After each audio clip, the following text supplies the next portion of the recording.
question des examens, justement, c'est assez impressionnant qu'on réussisse à la passer comme ça. D'habitude, c'est la question des piquets qui cristallisent tout. Là, c'est la question des examens. Et derrière cette question, il y a bien plus qu'une question de stratégie. Il y a une question de fond. C'est-à-dire, qu'est-ce que c'est que des examens qu'on va passer sans contenu?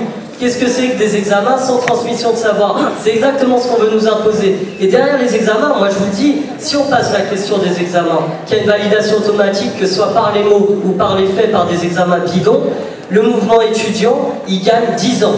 Il gagne 10 ans de chantage perdu. Il y aura plus de chantage à chaque mouvement. Oui, vous avez les examens, vous retournez en cours.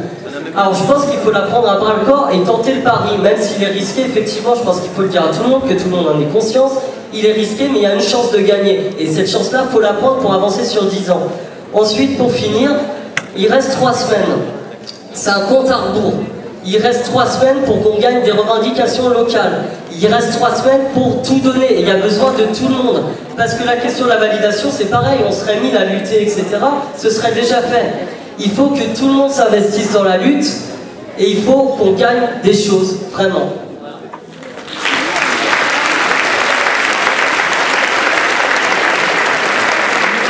Apparemment, on a un problème de lumière. Est-ce que quelqu'un pourrait aller voir pour régler ça? Ou avant de passer au PC sécurité? Bon, on peut quand même continuer dans le drame.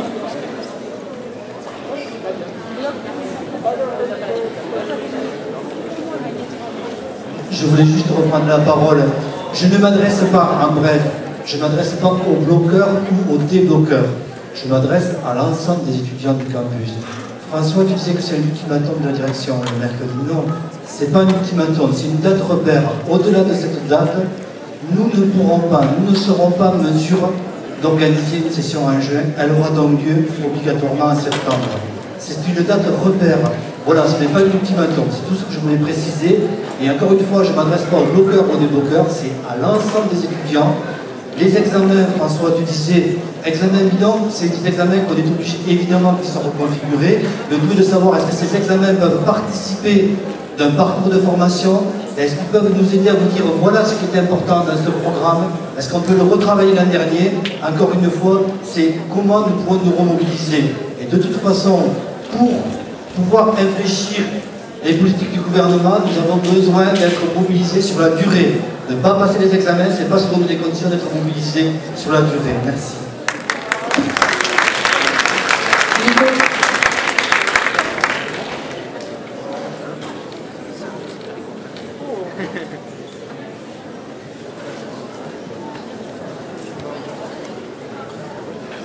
Nico, toujours L300 éducation et toujours à la GTPSE. C'est pour répondre aux dates repères de l'administration et pas date ultimatum.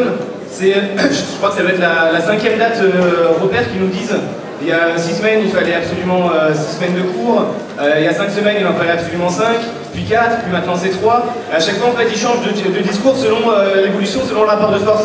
Donc au début ils disent qu'ils ne peuvent pas parce que c'est interdit par la loi, on leur montre qu'ils ont le droit par la loi sur la validation du semestre, après ils nous disent non c'est politique, maintenant qu'on arrive à essayer d'avoir un rapport de force même politique, ils reviennent sur la loi, donc à chaque fois ils changent de discours, ils tiennent même pas le même discours. Moi je pense que l'administration elle a perdu tout crédit auprès de nous, qu'on a le rapport de force actuellement, et que si on maintient ce rapport de force, elle sera obligée de faire ce qu'on lui dit.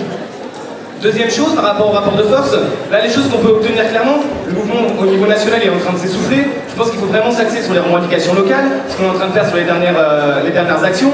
Donc je rappelle quand même les revendications locales qu'on peut très bien obtenir juste sur Toulouse, que ce soit les transports en commun gratuits, que ce soit l'arrêt de la collaboration entre l'université et la préfecture pour les étudiants sans papier, que ce soit la crèche sur l'université, que ce soit des applications locales de la LRU, que ce soit le plan réussir en licence, que ce soit le plan campus, c'est des choses qu'on peut obtenir sur l'université. Mais c'est des choses qu'il ne faut pas lâcher maintenant. Si aujourd'hui on arrête les piquets de grève, si aujourd'hui on continue de faire des débats que sur les examens, là on va perdre le débat, là on va perdre le rapport de force, et là on aura tout perdu. Donc il faut continuer la lutte.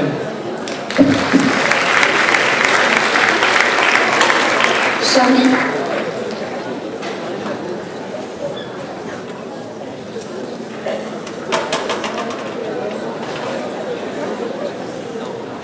Bonjour, Charlie, donc je voulais faire un topo depuis la commission internationale. sur les mesures de répression que connaissent les différents mouvements universitaires et étudiants. Donc le 16 mai se sont déroulées partout en Allemagne des manifestations les plus massives que n'avait encore connu ce mouvement. Pourtant elles connaissent quand même pourtant des répressions des autorités. En effet, le 15 mai, s'était déroulée à Berlin une conférence de presse afin d'annoncer et organiser une semaine de grève nationale qui aura lieu début juin. Donc cette conférence de presse a été interrompue par la police, il y a eu 2 interpellés. Cette mesure répressive repose en fait sur l'article 8 et le paragraphe 129A des lois fondamentales instituées en 1976 et constituant la base juridique pour combattre le terrorisme. Alors, mesure d'exception, cette loi élastique, puisqu'elle peut être utilisée sans qu'il y ait de preuves ou de soupçons tangibles, a notamment été utilisée pour démanteler les mouvements politiques contestataires. Donc la notion d'association terroriste est en effet assez vague. Il suffit de 3 personnes pour la fondation d'un groupe dit terroriste. Donc en fait il en est de même pour la présomption d'appartenance à une bande, entre guillemets, dans les 16 mesures policières et judiciaires annoncées par Sarkozy le 18 mars. Donc pour combattre les bandes violentes et les violences urbaines, qui en fait est directement inspiré de ces lois fondamentales allemandes instituées en 1976. Donc quasiment impossible à démontrer par les juridictions, ce délit de rassemblement préconise la création d'une peine de 3 ans d'emprisonnement pour participation en connaissance de cause à un groupement, même formé de façon temporaire, poursuivre dans le but de commettre des atteintes volontaires contre les personnes et contre certaines personnes. Ouais. Donc cette initiative du chef de l'État stigmatise d'une part les quartiers populaires, pourrait très bien être aussi appliquée sur d'autres mouvements contestataires tels que le nôtre, comme ça a été fait le 15 mars en Allemagne. En Espagne, le processus de Bologne a commencé à être appliqué sous le gouvernement Aznar du Parti populaire de droite. Donc, le PSOE, qui s'est prononcé contre avant les présidentielles, l'a pourtant fait appliquer. Et dans une majorité d'universités cette année. Le mouvement contestataire étudiant contre ces réformes a connu une forte répression et c'est sous notamment ce gouvernement de gauche qu'ont été appliqués des décrets franquistes datant de 1954. Bon, ben, je finis, vite fait moi. Désolé Thomas. Donc depuis ce qui a donné, depuis mars 2008, 15 personnes sont encore menacées de 2 ans de prison. À ceci se rajoutent 58 personnes qui ont été délogées de l'université centrale de Barcelone le 18 mars. Et dont 6 d'entre elles sont condamnées jusqu'à 3 ans de prison. Ceci afin de permettre le retour à une normalité académique. Donc, donc en fait, on observe la violence des États est ainsi prégnante dans les positions des réformes libérales. Partout, les mouvements sont réprimés, malgré leur massivité. Et donc, il est vraiment pas temps de lâcher un espace de contestation tel que cette façon de jouer, qui permet vraiment l'utilisation d'une critique.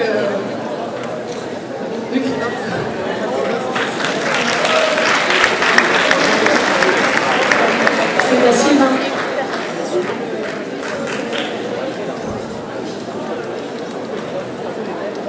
Je rappelle que ceux qui ont des propositions à faire doivent s'adresser aux 2 personnes qui se trouvent à ma gauche.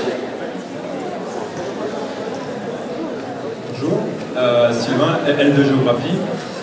Alors moi je vais revenir un peu sur cette histoire de la date 27 mars comme date butoir pour les examens. Parce qu'en mars, la date étudiante a annoncé qu'il fallait plus de 2 mois pour organiser les examens. Aujourd'hui, il se fixe à 3 semaines avec l'organisation. Il s'agit donc d'un moyen de pression sur les étudiants pour inciter au déblocage. C'est une technique vieille comme le monde, mais nous ne se laisserons pas berner par cette entourloupe. On a aujourd'hui des cours en ligne qui sont proposés sur le net ce qui va à l'encontre des valeurs humaines de l'université. Manque de relationnel entre les profs et les étudiants.